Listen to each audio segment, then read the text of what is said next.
Hi views, welcome to my channel DevOps. So last వీడియోలో వచ్చేసి Git అంటే ఏంటి, గిట్హబ్ అంటే ఏంటి అండ్ వాటి మధ్య డిఫరెన్స్ ఏంటి అనేది అయితే చూడడం జరిగింది. సో ఈ వీడియోలో వచ్చేసి మనం గిట్ ఏ విధంగా ఇన్స్టాల్ చేస్తాం అండ్ అలానే గిట్హబ్ అకౌంట్ ఏ విధంగా క్రియేట్ చేయాలి అనేది తెలుసుకోబోతున్నాం. సో మనకు తెలుసు గిట్ అంటే ఓపెన్ సోర్స్.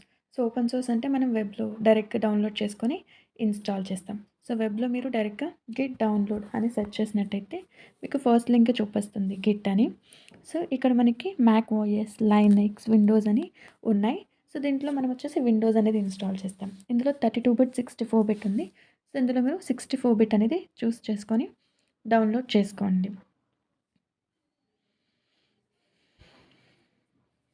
సో ఇక్కడ ఫైల్ అనేది డౌన్లోడ్ అవుతుంది మీ యొక్క ఇంటర్నెట్ స్పీడ్ని బట్టి. సో ఫైల్ డౌన్లోడ్ అనేది డిపెండ్ అవుతుంది. So click on next. So I'm okay with the default location. Click on next and okay, I'm click on next. So ఇది కూడా అంత రిక్వైర్డ్ కాదు. So I'm going with the default options. Click on next.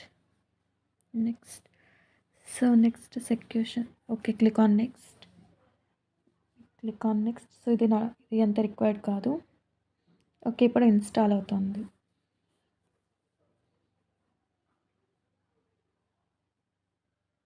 So ఇక్కడ machine పర్ఫార్మెన్స్ని బట్టి so దాని speed అనేది కూడా depend అయి ఉంటుంది.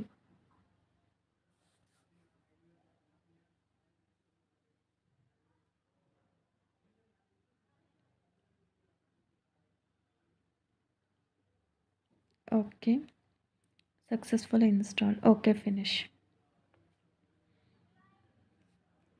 సో ఇక్కడ మనకి ఇక్కడ చూపిస్తుంది డెస్క్టాప్ మీదే గిట్ బ్యాష్ అని. సో మీకు కరెక్ట్గా ఇన్స్టాల్ అయిందో లేదో కూడా ఇక్కడ మీరు చెక్ చేసుకోవచ్చు. కమాండ్ ప్రాంప్ట్ ఓపెన్ చేసి సో ఇక్కడ కమాండ్ ప్రాంప్ట్లో గిట్ హైఫన్ వర్షన్ అనేది ఇచ్చారనుకోండి. సో మీకు ఇక్కడ వర్షన్ చూపిస్తుంది. సో గిట్ అనేది ఇన్స్టాల్ అయిందని. సో ఇక్కడ డెస్క్టాప్ మీద కూడా ఉంది చూడండి, గిట్ బ్యాష్.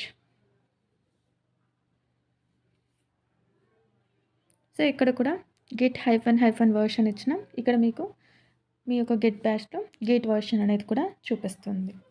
సో ఇది గిట్ యొక్క ఇన్స్టాలేషన్. సో నెక్స్ట్ వచ్చేసి మనం గిట్హబ్ అకౌంట్ ఏ విధంగా క్రియేట్ చేయాలో కూడా ఒకసారి చూద్దాం. సో డైరెక్ట్గా మీరు బ్రౌజర్లో గిట్ హబ్ అనేది ఓపెన్ చేసినట్లయితే github.comకి వెళ్ళినట్లయితే ఇక్కడ మీరు గిట్హబ్ అకౌంట్ అనేది క్రియేట్ చేయొచ్చు. ఓకే, గిట్హబ్ అకౌంట్ ఇక్కడ ఆల్రెడీ నాది ఒక అకౌంట్ ఉన్నట్టుంది. So I will do logout. So ఇక్కడ గిట్హబ్ యొక్క అఫీషియల్ వెబ్ పేజ్ అనేది వస్తుంది. సో ఇక్కడ గిట్హబ్ యొక్క అఫీషియల్ పేజ్లో ఇక్కడ సైన్ అప్ ఉంది కదా. సో ఇక్కడ క్లిక్ చేసినట్లయితే ఇక్కడ మీ యొక్క ఈమెయిల్ అడ్రస్ అనేది ఇవ్వండి. సో ఇక్కడ వన్స్ ఈమెయిల్ అడ్రస్ అనేది నేను నా ఈమెయిల్ అడ్రస్ అనేది ఇస్తాను.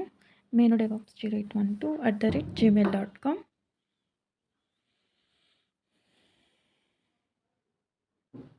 Okay, next password. So password అనేది ఎంటర్ చేస్తున్నాం.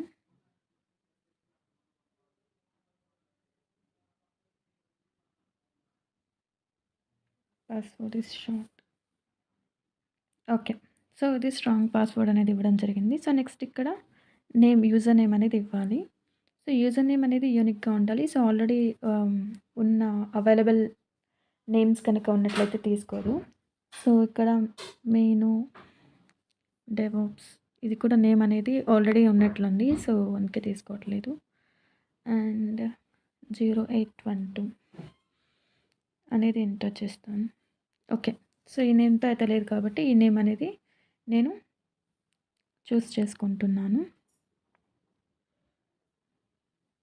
Okay, would you like to receive product updates and information. Okay, type.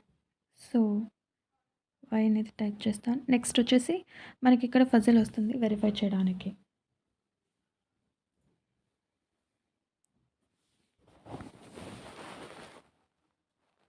So ఇక్కడ please square.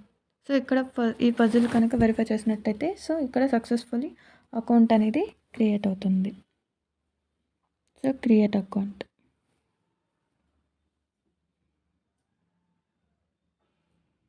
Okay, so once account అనేది క్రియేట్ అయిన తర్వాత సో ఇక్కడ మెయిల్ ఐడికి వెరిఫికేషన్ కోడ్ అనేది వస్తుంది. సో మనం ఆ వెరిఫికేషన్ కోడ్ అనేది ఎంటర్ చేయాలి.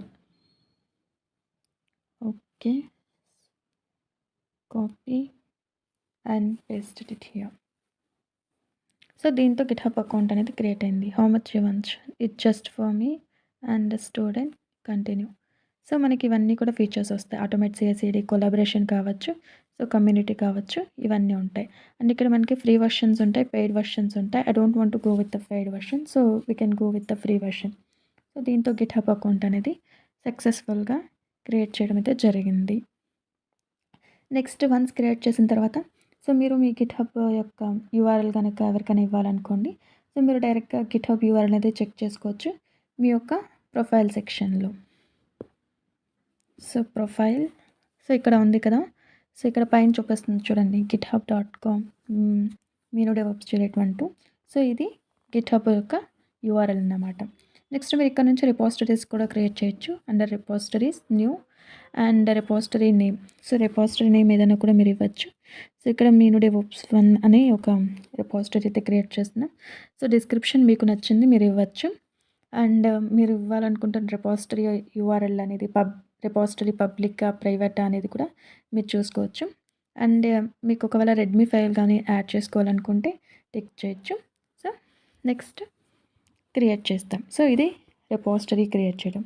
సో ఇక్కడ రిపోజిటరీ చేసిన తర్వాత ఇక్కడ కోడ్ ఉంది కదా, సో ఇక్కడ ఇది క్లిక్ చేసి కాపీ చేసినట్టయితే అది జెంకిన్స్‌తో ఇంటిగ్రేట్ చేసుకోవడానికి ఈ యొక్క కోడ్ అనేది యూజ్ చేస్తాం. లేదా మీ యొక్క రిపోజిటరీ యూఆర్ఎల్ ఇవ్వాలన్నా కూడా ఈ యొక్క లింక్ అనేది ఇవ్వచ్చు. నెక్స్ట్ ఇన్ కేస్ మీరు ఏదైనా ఫైల్స్ అనేది యాడ్ చేయాలనుకోండి, ఇక్కడ క్రియేట్ న్యూ ఫైల్ కానీ లేదు ఫైల్స్ అనేది అప్లోడ్ చేసే ఆప్షన్ అయితే ఉంది. సో ఆ విధంగానే మీరు అప్లోడ్ చేసుకోవచ్చు. సో ఫైల్స్ అప్లోడ్ చేయాలంటే. సో గిట్‌హబ్ క్రియేషన్ అయితే ఇంతవరకే. సో నెక్స్ట్ అప్‌కమింగ్ వాటిలో git commands and git pull, git push వీటి గురించి తెలుసుకుందాం. Thank you.